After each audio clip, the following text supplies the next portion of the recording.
कहिलेकाहीँ माफ गर भन्ने दुई शब्द ढिलो आइपुग्छन्, तर यदि ती शब्द मनबाट आएका हुन् भने तिनले टुट्न लागेका सम्बन्धले पनि फेरि जोड्न सक्छ। आज म तपाईलाई एउटा यस्तो श्रीमानको कथा सुनाउँदैछु जसले आफ्नै श्रीमतीको मूल्य तब बुझ्यो जब उनी केही समयका लागि घर छोडेर माइत गइन्। प्रिय माया, सायद यो पत्र पढ्दा तिमी अचम्मै मान्नेछौ, किनकि मैले कहिल्यै तिमीलाई पत्र लेखेको थिएन। म सधैँ सोच्थे माया त छँदैछ भन्नै किन पर्छ, तर आज बुझ्दैछु नभनेको माया कहिलेकाहीँ हराएको जस्तो लाग्छ। हाम्रो विवाह भएको 7 वर्ष भयो। यी 7 वर्षमा तिमीले हाम्रो घरलाई घर बनायौ, बिहान सबेरै उठेर सबैको हेरचाह गर्यौ। म कामबाट थाकेर फर्किँदा तिमी मुस्कुराउँदै पानी ल्याइदिन्थ्यौ, तर मैले त्यो मुस्कानभित्र लुकेको थकान कहिल्यै पढिन। मलाई लाग्थ्यो पैसा कमाउनु नै मेरो जिम्मेवारी हो, तर अहिले महसुस गर्दैछु परिवार केवल पैसाले होइन, माया, सम्मान र समयले पनि चल्छ।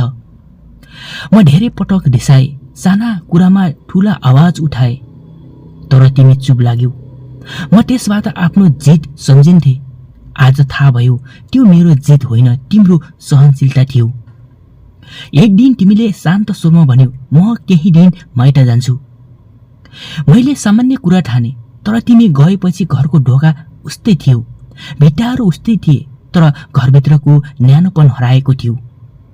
बिहान उठ्दा चिया थिएन, बेलुका फर्कदा कसैले थाक्नुभयो भनेर सोधेन। मैले पहिलो पटक एक्लोपनको वास्तविक अर्थ महसुस गरेँ।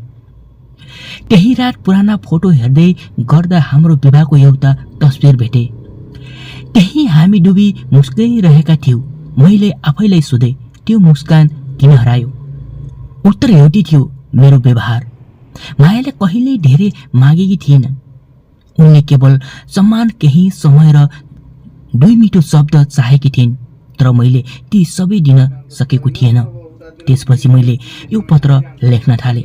प्रिय माया, म आफ्नो गल्ती स्वीकार्छु। म तिमीलाई दोष दिन आएको होइन, म आफैलाई बदल्ने बाचा गर्न आएको हुँ। यदि तिमी फर्क्यौ भने म पहिले जस्तो श्रीमान रहने छैन। म तिम्रो कुरा बेसमी काट्ने छैन। तिम्रो आँखा हेरेर तिम्रो मन बुझ्ने प्रयास गर्नेछु। घर हाम्रो दुवैको हो, त्यसैले जिम्मेवारी पनि दुवैको हुनेछ। केही दिनपछि म तिमीलाई लिन माइत पुगे। तिमीले मलाई देखेर केही बोलेनौ।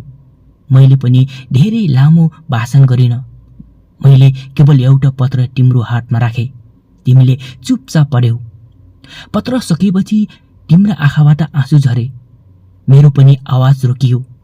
मैले बिस्तारै भने, मलाई माफ गर, म बदलिन चाहन्छु। केही क्षणको मौनतापछि तिमीले मेरो हात समात्यौ र भन्यौ, गल्ती सबैबाट हुन्छ, तर गल्ती स्वीकार्ने सहारा सबैसँग हुँदैन। यदि तिमी साँच्चै बदलिन चाहन्छौ भने हामी फेरि नयाँ सुरुवात गरौँ। त्यो दिन मैले बुझेँ, माफी माग्नु जिम्मेवारी होइन, सम्बन्ध बचाउन आफ्नो अहङ्कार छोड्नु नै सबैभन्दा ठुलो शक्ति हो। आज हाम्रो घर फेरि पहिले जस्तो हाँसोले भरिएको छ, किनकि हामीले एक अर्काले जित्ने होइन, बुझ्ने निर्णय गरेका छौँ। जीवनमा आफ्नो सबैभन्दा नजिकको मान्छेलाई पछि भनौला भनेर माया र सम्मान व्यक्त गर्न ढिलो नगर्नुहोस्। कहिलेकाहीँ एउटा सानो धन्यवाद, माफ गर वा म तिमीलाई माया गर्छु भन्ने शब्दले वर्षौँदेखि टाढिँदै गएको सम्बन्धलाई पनि फेरि नजिक ल्याउन सक्छ। यदि यो कथाले तपाईँको मन छोयो भने आजै